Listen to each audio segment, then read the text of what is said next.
जय हिंद दोस्तों, आशा करता हूं कि आप सब लोग बेहतर होंगे। मेरा नाम है पंकज शर्मा और मैं स्वागत करता हूं आप सभी का एससीएस एकेडमी के ऑनलाइन करंट अफेयर की क्लास में। दोस्तों, करंट अफेयर की ऐसी क्लास जिसमें टॉपिक का कंप्लीट कवरेज होता है, टॉपिक को करंट टू को डिस्कस किया जाता है ताकि आप उस टॉपिक के मास्टर हो जाएं और जब भी एग्जाम में यहां से कोई प्रश्न देखने को मिलता है तो बिना किसी प्रॉब्लम के आसानी से आप उसको सही करके आए। आज के इस लेक्चर में हम दो प्रमुख टॉपिक का करंट को डिस्कशन करने वाले हैं और ये जो दो टॉपिक हैं उनमें पहला है आपका मैंग्रोव पिट्टा पक्षी।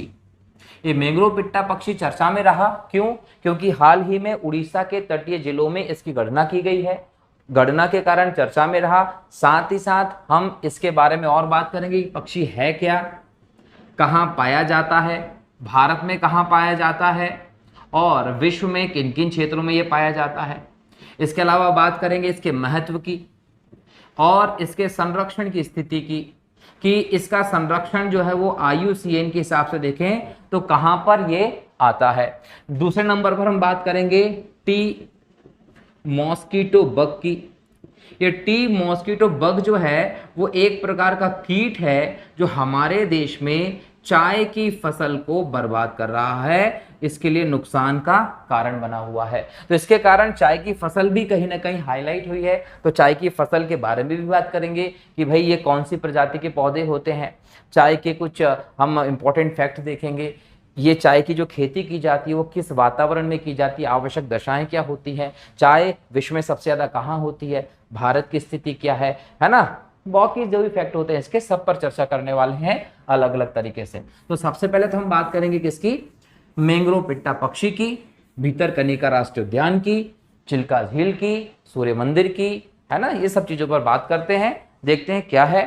तो मैंग्रोव पिट्टा पक्षी कुछ इस तरीके का देखने को मिलता है। कहां पर मिलता है तो बात करेंगे तो याद रखिएगा सुंदरवन क्षेत्र। ये कहां है? बंगाल में है। इसके अलावा उड़ीसा में भी ये बहुत अधिक मात्रा में मिलता है। अगर देखा जाए तो बहुत अधिक मात्रा का मतलब क्या है कि देखें तो इसकी संख्या तो कम ही है, लेकिन जो भी मिलता है वो इन क्षेत्रों में आपको देखने को मिलता है। अगर इन क्षेत्रों के अलावा बात कर लें तो ये बांग्लादेश में भी देखने को मिलेगा। इसके अलावा म्यांमार में मिलता है। इसके अलावा ये थाईलैंड में मिलेगा, मलेशिया, सिंगापुर, इंडोनेशिया, इन सभी देशों में भी ये देखने को मिलता है। यहां इस पक्षी की मौजूदगी होती है। चर्चा में रहने का कारण क्या रहा? उड़ीसा के दो तटीय जिले केंद्रापाड़ा में और जगत सिंहपुर में इस मैंग्रोव पक्षी की पहली गणना की गई है और इसकी गणना की गई है इसलिए चर्चा में रहा। हम देखें कि इसकी संरक्षण की स्थिति क्या है तो IUCN की सूची में ये संकटापन्न है। संकटापन्न है अर्थात इसका संरक्षण किया जाना बहुत ज्यादा जरूरी है। अगर संरक्षण नहीं किया गया तो ये पक्षी लुप्त भी हो सकता है। IUCN के बारे में वैसे तो मैंने पिछले लेक्चर में काफी चर्चाएं की हैं, लेकिन यहां देखें तो याद रखिएगा 1948 में स्थापित किया गया था। ग्लैंड स्विट्जरलैंड में इसका मुख्यालय है और विशेष तौर पर यह अंतरराष्ट्रीय स्तर पर प्रकृति संरक्षण का काम करता है। फुल फॉर्म इसका है international union for conservation of nature, अंतरराष्ट्रीय प्रकृति संरक्षण संस्थान इसको कहा जाता है। वैश्विक स्तर पर प्रकृति के संरक्षण के लिए, जैव विविधता के संरक्षण के लिए एक महत्वपूर्ण संस्था है जो कि वनस्पति हो या जंतु हो सभी प्रकार की प्रजातियों को संरक्षण करने पर बल देता है। और जब हम IUCN की बात करते हैं संरक्षण की तो ये 9 अलग अलग श्रेणियां निकालता है। ये 9 अलग अलग श्रेणियों में विभिन्न पादपों को, विभिन्न जंतुओं को उनकी स्थिति के आधार पर शामिल किया जाता है।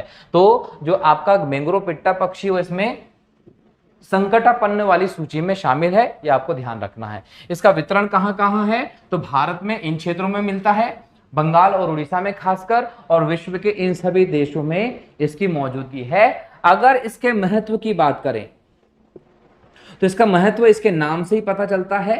मैंग्रोव है पिट्टा पक्षी, क्लियर। तो जहां पर मैंग्रोव मिलते हैं विशेष तौर पर ये वहां पर पाया जाता है।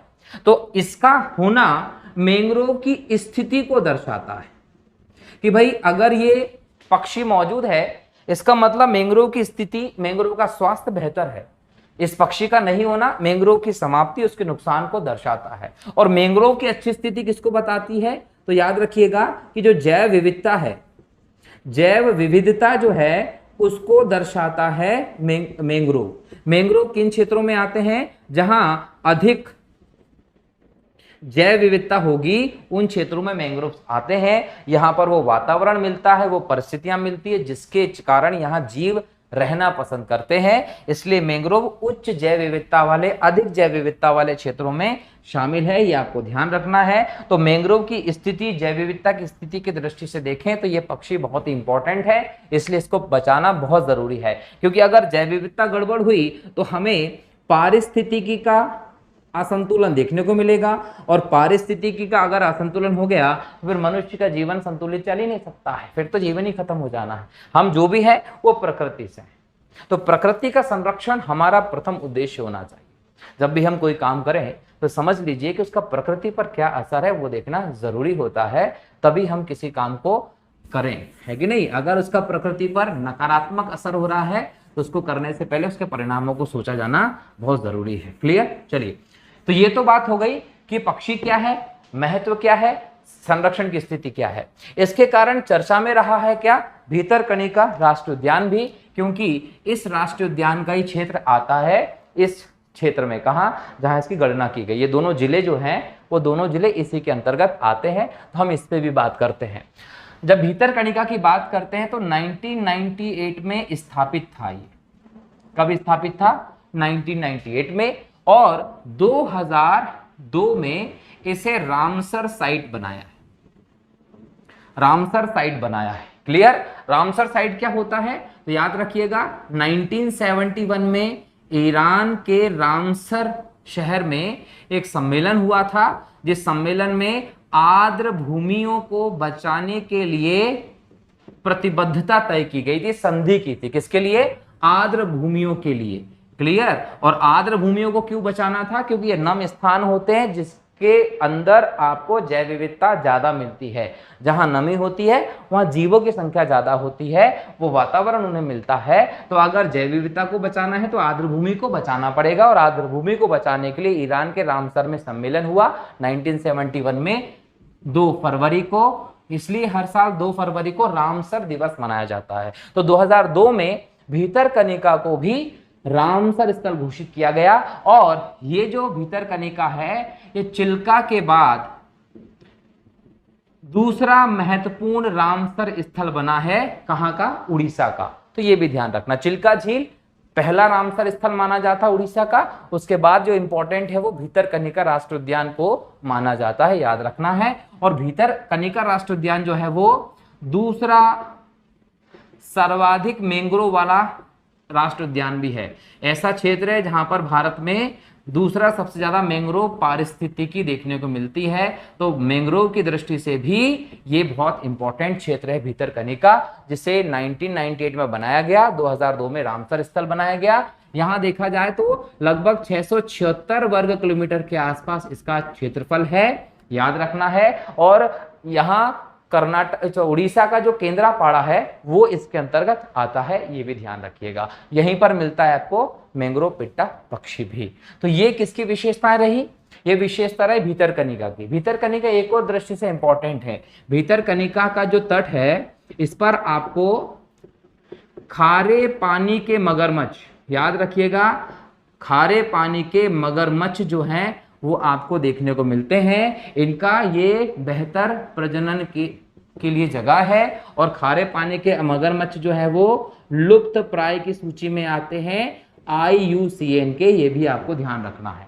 इसके अलावा याद रखिएगा ऑलिव रिडले कछुआ, इसके बारे में मैंने एक लेक्चर में डिटेल में बात की है। तो ऑलिव रिडले जो कछुआ है, इस कछुए के लिए भी ये क्षेत्र जो है वो फेमस है। इसकी यहाँ पर एक पूरी कॉलोनी बनी हुई है। तो ऑलिव रिडले कछुए की दृष्टि से देखें या खारे पानी के मगरमच्छ की दृष्टि से देखें, दोनों ही दृष्टि से भीतरकनिका जो है वो बहुत ही इंपॉर्टेंट हमें लगता है। क्लियर? तो ये बात किसकी हो गई? भीतरकनिका की, जो कि 1998 में स्थापित किया गया उड़ीसा का महत्वपूर्ण राष्ट्रीय उद्यान है।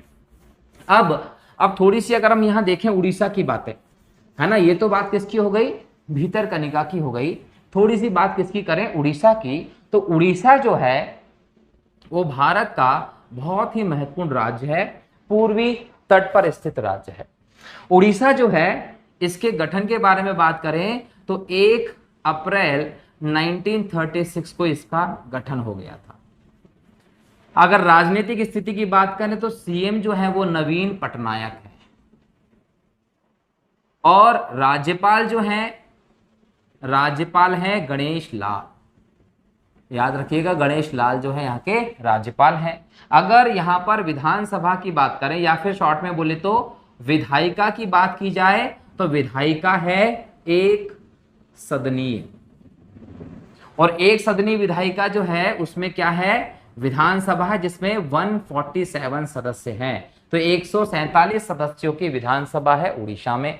इसके बाद बात करें यहाँ पर राज्यसभा के मेंबर्स की और लोकसभा के मेंबर की। लोकसभा से 21 सदस्य हैं और राज्यसभा से 10 सदस्य हैं। 10 सदस्य कहां से हैं, राज्यसभा से। एक सदनीय विधायिका है, विधानसभा होती है, 147 सदस्य इसमें हैं। इसके बाद बात की जाए तो जो उड़ीसा है यहाँ पर चिल्का झील है।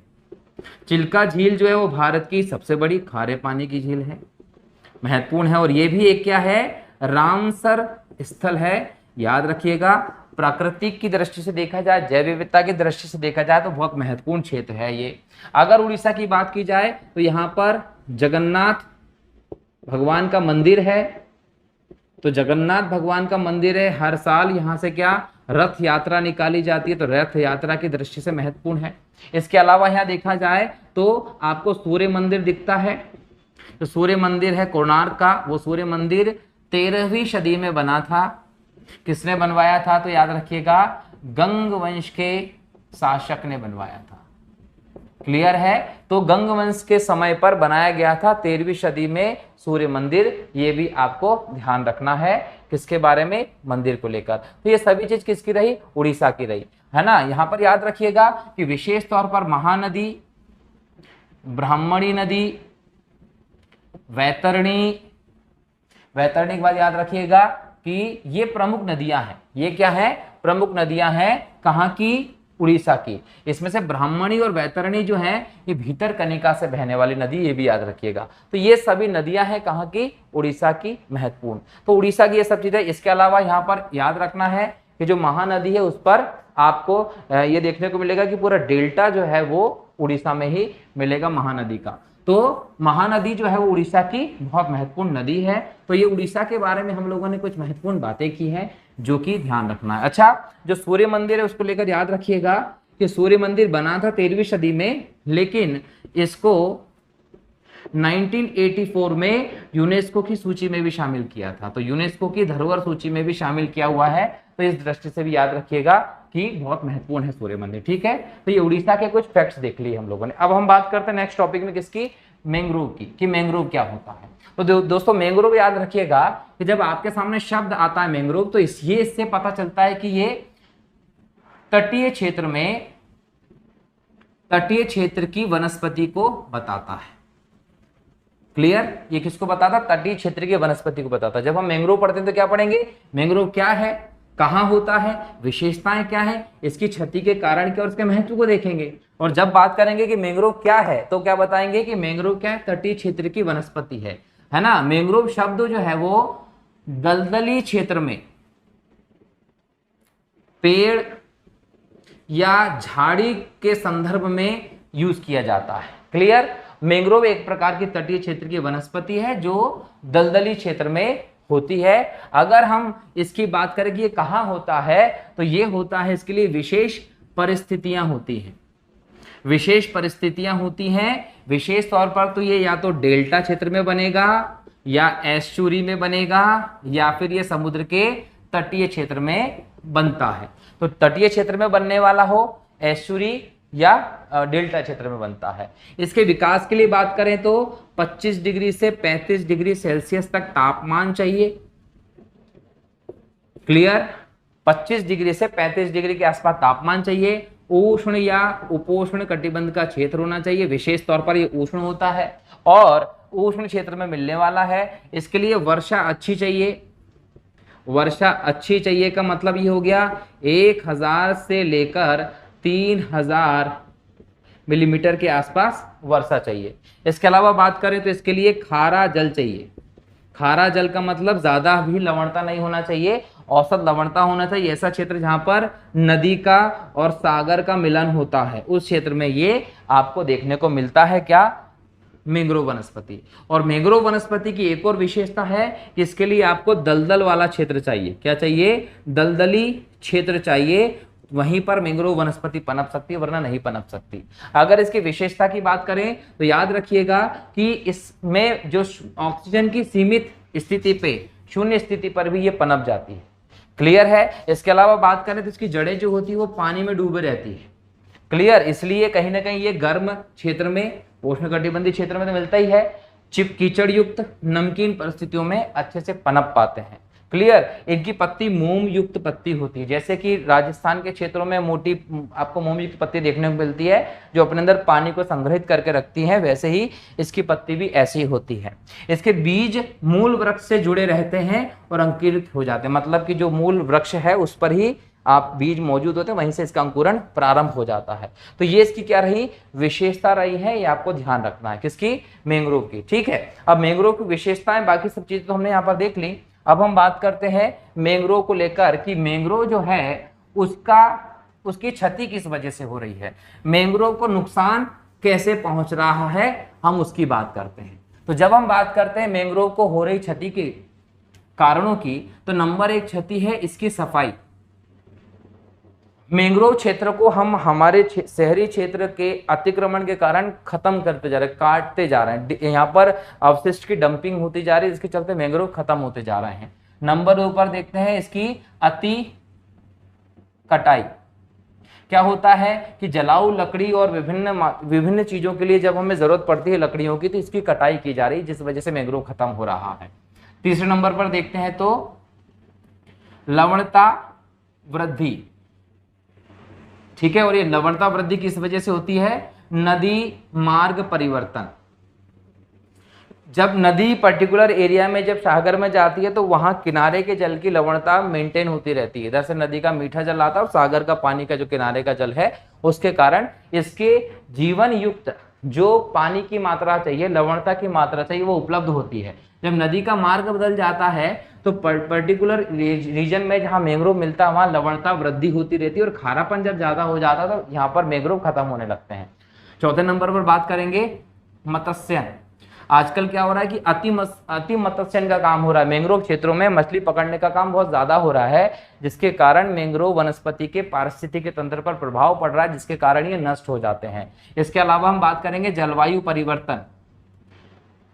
जलवायु परिवर्तन इसका बहुत बड़ा कारण है। तापमान निरंतर बढ़ता जा रहा है, सागर की लवणता में, सागर में कहीं ना कहीं जो पारिस्थितिक तंत्र है वो पूरा चेंज होता जा रहा है, जिसके चलते कहीं ना कहीं मैंग्रोव जो है वो खत्म होते जा रहे हैं। तो मैंग्रोव के खत्म होने के कई सारे कारण हैं जिसके चलते ये खत्म हुए हैं। और एक और आप कारण देख सकते हैं, क्या? प्रदूषण। हम शहरों का जो अवशिष्ट होता है वो कहीं ना कहीं लास्ट में महासागरीय क्षेत्रों में पहुंचता है, और इसके अलावा सारा अवशिष्ट जब उन क्षेत्रों में पहुंचता है नदी के किनारे वाले, सागर के किनारे वाले क्षेत्रों में, तो वहां पूरा प्रदूषण इन चीजों को नष्ट करके छोड़ता है। तो कहीं ना कहीं जलवायु परिवर्तन हो, प्रदूषण हो, अति मत्स्यन हो, लवणता में वृद्धि हो, अति कटाई हो या सफाई कर देना इनकी, ये सभी क्षति के कारण है।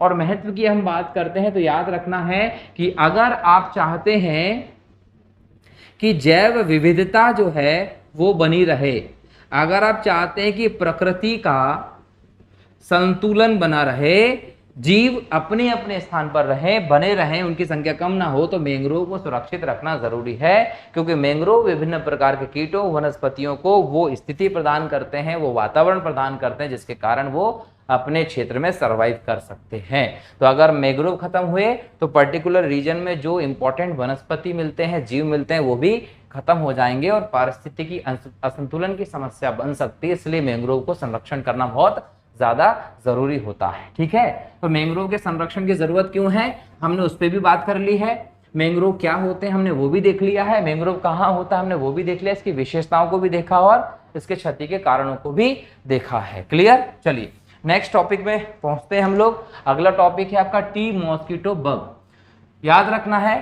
टी मॉस्किटो बग जो है वो एक प्रकार का कीट है, एक प्रकार का कीट है जिसका संक्रमण के कारण भारत में चाय उत्पादन खतरे में है। चाय उत्पादन को खतरा करने वाला जो कीट है वो एक आम कीट है, एक सामान्य कीट है, ठीक है। और ये कीट क्या करता है कि जो चाय के पौधे हैं, वो चाय के पौधों में जो भी नरम स्थान है, वो नरम स्थान पर ये कीट पहुंच जाता है पर्टिकुलर पौधे के, और नरम स्थान पे जाकर उसका रस चूसने लगता है।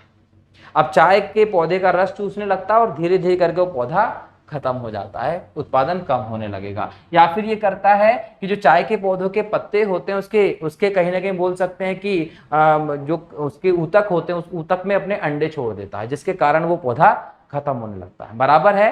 तो ऊतक क्या है? कोशिकाओं के समूह को ऊतक कहते हैं, याद रखना है ना, जिससे हमारे अंगों का निर्माण हुआ है।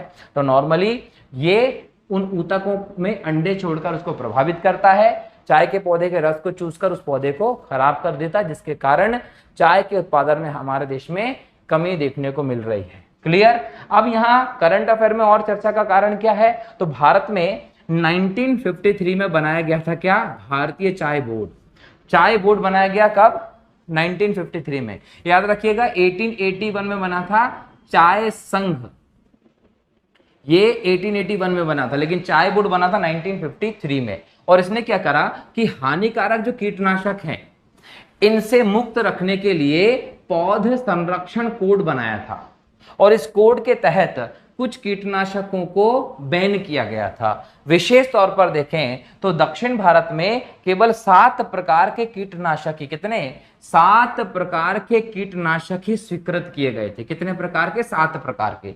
बाकी के कीटनाशकों को आप प्रयोग नहीं कर सकते थे। तो इस खतरे को देखते हुए भारतीय चाय बोर्ड ने हानिकारक कीटनाशकों की उस लिस्ट को अभी कुछ समय के लिए हटा दिया है कि भाई आप अब इनको रोकने के लिए किसी भी प्रकार के कीटनाशक का प्रयोग कर सकते हैं, ताकि चाय के उत्पादन को गिरावट देखने को ना मिले।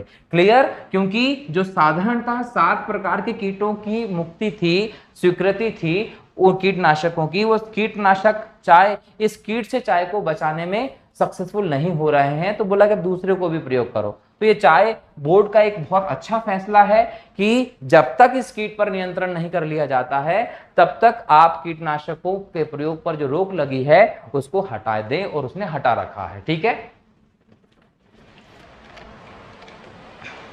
तो ये तो रही टी मॉस्किटो बग की कि ये क्यों चर्चा में रहा। ठीक है, अब टी मॉस्किटो बग जो है उसके बाद हम बात करते हैं पर्टिकुलर किसकी? चाय की। भारत में चाय का इतिहास जो है वो नया नहीं है। अगर भारत में आप चाय के इतिहास की बात करें तो चाय का इतिहास भारत में 5000 साल पुराना है। याद रखिएगा, भारत में चाय के 5000 साल पुराने साक्ष्य भी मिले हुए हैं। इसका मतलब भारत में चाय का उत्पादन नया नहीं है। लेकिन फिर भी हम इतिहास में एक चीज पढ़ते हैं कि अंग्रेजों ने 1837 में चाय की खेती असम से शुरू की थी। कहां से शुरू की थी? असम से। क्लियर? तो ये एक फैक्ट आप पढ़ते हो, लेकिन ये फैक्ट याद रखिएगा कि आधुनिक समय में खेती भले ही अंग्रेजों ने शुरू कर दी हो, है ना, एक व्यापारिक दृष्टि से उत्पादन के लिए, लेकिन 1837 से पहले हम देखें तो भारत में चाय का इतिहास कितना? 5000 साल पुराना है। और चाय जो है वो पानी के बाद, याद रखिएगा, पानी के बाद दूसरा सबसे ज्यादा पिया जाने वाला पेय पदार्थ है। और तो और जापान जैसे देशों की आप बात करते हैं तो वहां तो आपको चानुयू एक त्योहार, एक उत्सव भी देखने को मिलता है जो पर्टिकुलर चाय के लिए रखा जाता है। तो चाय की कीमत बहुत है, चाय बहुत फेमस है।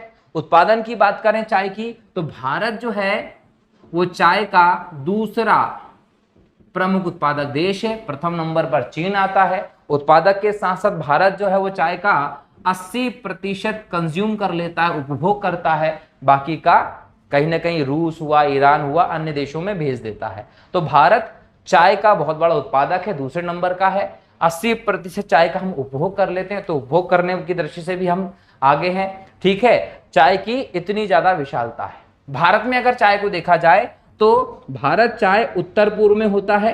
विशेष तौर पर चाय के उत्पादन में असम का नाम आता है। इसके अलावा बंगाल जो है ये भी चाय के लिए फेमस है। अगर ये तो उत्तर भारत की है। अब दक्षिण में अगर हम बात करते हैं तो दक्षिण में कर्नाटक, तमिलनाडु बहुत फेमस है, ये चाय के लिए बहुत फेमस है। केरल, ये क्षेत्र जो हैं वो चाय के लिए फेमस क्षेत्र है, आपको ये भी ध्यान रखना है। तो दक्षिण में भी चाय होती है, उत्तर में भी चाय होती है, लेकिन चाय की अगर हम बेहतर किस्म की बात करें तो दोस्तों हमारे देश में चाय की शैंपेन कही जाती है। कौन सी चाय? दार्जिलिंग चाय। तो ये बहुत फेमस है, इसको जीआई टैग मिला हुआ है। इसके अलावा बंगाल की ग्रीन टी को और व्हाइट जो टी है, इस व्हाइट टी को भी जीआई टैग मिला हुआ है। ये अच्छी किस्म होती है, असम जाएंगे तो वहां पर बेहतर आपको देखने को मिलेगा पूरा। दूसरी बात करें तो चाय की जो खेती होती है वो की विशेष परिस्थितियों में की जाती है। अब वो विशेष परिस्थिति क्या है, जरा हम उस पर नजर डालते हैं। सबसे पहले ये देखो, कैमेलिया साइनेंटिस जो परिवार है उसका पौधा है चाय। तो कैमेलिया साइनेंसिस पौधा है, याद रखिएगा। ये बेसिकली क्या है, बागानी फसलें इसमें शामिल होती हैं। तो चाय एक बागानी फसल है। चाय जो है वो जलवायु की दृष्टि से देखा जाए तो उष्णकटिबंधीय और उपोष्णकटिबंधीय क्षेत्रों में ही हो सकती है। मतलब चाय का पौधा एक उष्णकटिबंधीय पौधा है, उपोष्णकटिबंधीय पौधा है। ये गर्म और आर्द्र जलवायु में ही होता है। टेम्परेचर कितना चाहिए? तो लगभग 20 से 30 डिग्री तक इसको टेम्परेचर चाहिए। लेकिन अगर टेम्परेचर 10 डिग्री से कम हो गया तो खराब हो जाएगा। अगर टेम्परेचर 35 डिग्री से ज्यादा हो गया तो पौधा खराब हो जाएगा। बेहतर चाय चाहिए तो 20 से 30 डिग्री के बीच में टेम्परेचर मेंटेन करना पड़ेगा। कम वर्षा नहीं चलेगी, वर्षा भी ज्यादा होना चाहिए। लगभग 150 से 300 सेंटीमीटर वार्षिक औसत वर्षा होनी चाहिए जहां पर चाय उत्पादन करना चाहते हो। मिट्टी की बात करें, लेटेराइट मिट्टी चाहिए या अम्लीय मिट्टी आप कह सकते हैं, वो चाहिए चाय की अच्छी खेती करने के लिए। इसके अलावा जो चाय की खेती होती है वो ढाल वाले क्षेत्र पर होती है।